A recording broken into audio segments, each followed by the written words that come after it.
First of all, I want to say thank you to our new followers. We're all about faith, love, and trends right here on CBiz Media. We talk a lot about the popular reality show 90 Day Fiance, which has a lot to do with about love. And you can learn a lot of lessons in love. You can also talk about faith and how that can play a part in it as well. And this is a trending show, so we've got faith, love, and trends covered when it comes to our coverage of 90 Day Fiance. And we also have great guests that we chat with. We talk about, again, faith, love, and trends, and those are our main topics. We talk about different concepts when it comes to love and dating and relationships. So if that's what you're into, you're in the right place. This is Irene. Thank you so much for supporting. Again, thank you to our new followers, to our new listeners, and to those listeners that have been hanging in with us for a while now. We love you and we appreciate you. We're going to get into part one. I'm going to just pull out the highlights of part one of the tell-all of 90 Day Fiance, The Other Way. So in the tell-alls, we catch up with the couples after the show. It comes on right as the season ends, then we get to catch up and see, what life is like after the show, what's been going on with them. And I was somewhat surprised to see that Shekinah and Sarper were still together. Actually, they seemed happier than ever. And we got to see a little bit more of the toxicity of their relationship, but they're good with this toxicity. One thing that she did mention that I thought was good, I am a Christian, so I believe in saving sex for after marriage. But the thing that, he's been with 2,500 women. So this is the past of this guy, Sarper. For those of you that aren't familiar with the show, he seems like a womanizer. Shekinah seems like she's our TLC version of Kim Kardashian. She's had work done. She kind of has that whole vibe. But she said, with all of her partners, she has them do an STD test, and definitely I'm sure he needed that with the 2,500 previous partners that were involved with him. Just imagine the soul ties. And people talk about that a lot, whether you're a person of faith or not.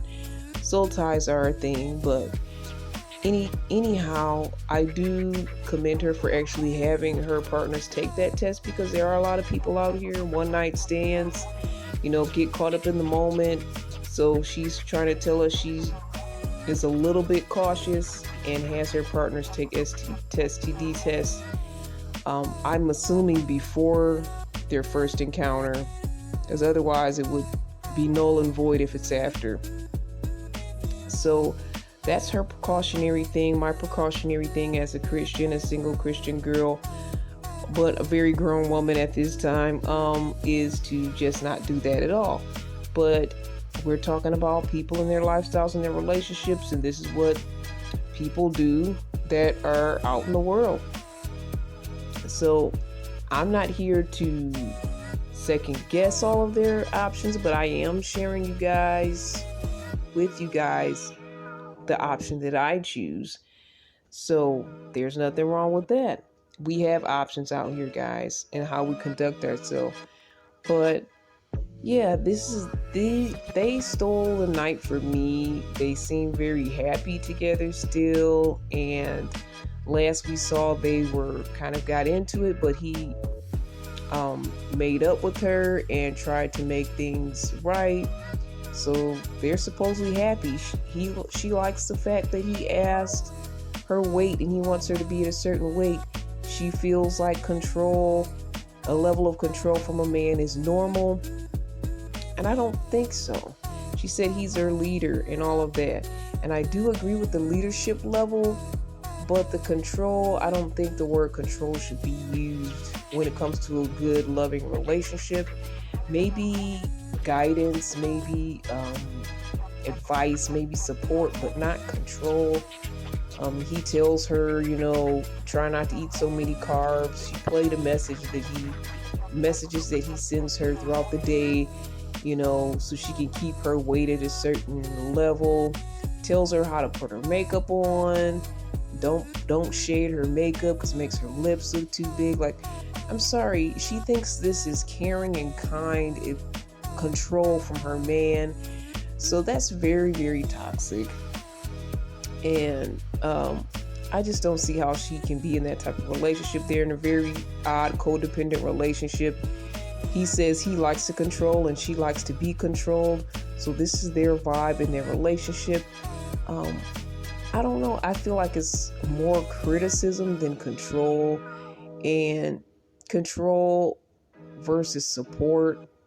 And it just doesn't seem like something, people are in different things, but I've heard of control possibly in the bedroom, but control of just your everyday persona, control of just how you put on your makeup, I think that is a little bit tit for tat. And I don't want someone to come into my world and not accept me and love me as I am. Because it seems like you want to change me. You don't like the way I look like this. I need to slim down. I can understand even some dietary tips and advice because he's a personal trainer, but just the way that he does these things, and to me it just sounds like he's telling his little child what to do and how to conduct themselves throughout the day. And that's just not the type of love romance relationship that I think is healthy. Most people don't. And people had their thoughts and comments, the other couples there. Of course they did. But yeah. So, and Shekinah was kind of, to me, she said, I have a lot of opinions about these other couples. And Kimberly, which has her own issues with TJ, who her husband is Indian, she doesn't get along with the family. She yells and screams a lot. She has a lot of American girl tantrums, so to speak. And not to put all American girls under the bus, but she has a very privileged attitude. But even she said, Shekinah, she has too much to say about other people's relationships. She doesn't want to look at her own.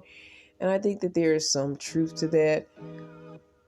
I don't know. I just feel like it's a strange codependent relationship that, what happened in their past to, especially in her past, to be okay with this type of lifestyle. Okay, we have Julio and Kirsten, which it seems like to me their relationship was cut short in the show. I don't even recall how things were with closure or anything. When they showed the clip, I don't even know if that clip actually was on the show or was something that they showed us from after the fact that they were holding it. But it turns out Kirsten has some secrets. And Julio, which she also called Julio, Julio says, he never wanted to be called Julio. He wanted to have his name respected, but he said, hey, he just accepted being called Julio. I'm kind of glad he cleared that up because we talked about that in the previous season that, no, they were in this season, but I barely saw them in this season, so I'm kind of forgetting, but we talked about, him trying to take on her culture from the Netherlands and kind of maybe possibly put down his own culture, which I think is of Latin descent. So he kind of cleared that up. And then we find out Kirsten is such a good girl. And we're going to hear more about why she's not in the next part. I'm not going to get too deep into them because they really didn't get too deep into their situation. There's going to be some receipts. So I want to see more about this, and then we're going to really unwrap it more. Kimberly and TJ, again, Kimberly is an American privileged girl. TJ is from India. They come together and, she kind of calls him out of his name. She even cusses out one of the people on the set that is a previous couple on the franchise. And she just wants to cuss everyone out that doesn't agree with her and doesn't like what she's saying and calling her spoiled. She kind of just, brushes them all off and kind of wants to cuss them out. So I was surprised to also see these two were still together. She still lives in India, even though she said she is so happy to be back in America. I thought she was there to stay, but she's still married to TJ and they're still trying to make it work somehow. And hopefully we'll hear more about that journey. But she still seems just as spoiled as ever and unapologetic. And at times I did understand where she was coming from. I felt that he could be a little bit cold on his end. But to me, she's just way over the top, especially the way she treated some of the other cast members of the show. It's not looking good. Like, I don't know what TJ got himself into, but he got himself into something. And I don't know if he's going to get out or wants to get out. And I don't know what their culture's belief system is, but God bless him. I am really praying for TJ. There's other couples that are here from the main show, but they really didn't get too deep into everybody's situation. Kind of gave us a little highlights in the beginning, but I think that's where we're going to end it with the quick take. These couples were the main couples that we really focused on when it came to this part 1. So we will see and hear about the other couples in the future. Thanks, guys, for hanging out with me. Do you have any thoughts? Are you a 90 Day Fiance fan? Connect with me. Email me at cbiztv@yahoo.com. That's cbiztv@yahoo.com. Would love to hear your thoughts and perspective on this show, on these couples. And it just, to me, is always a learning lesson, and it kind of shows you what not to do in some ways. It shows you, and it also, for those of us that have been in relationships that haven't worked, bad relationships, it's like, okay, I can relate, I understand, I'm not alone. There's other people out here in this struggle when it comes to love and relationships as well, and we all need prayers up for everyone at the end of the day. But thanks, guys, for hanging out with me as I do a brief chat on this Tell-All Part 1. We'll be talking more about it. And stay here for more on Faith, Love, and Trends. We got more to do. We got more to say. And we'd love for you to join us in this ride. If you'd like to be a guest, if you'd like to come on and chat with me about what you do or about some of these topics that we talk about, again, you can email me, Irene, at cbiztv@yahoo.com. That's cbiztv@yahoo.com. Thank you and God bless.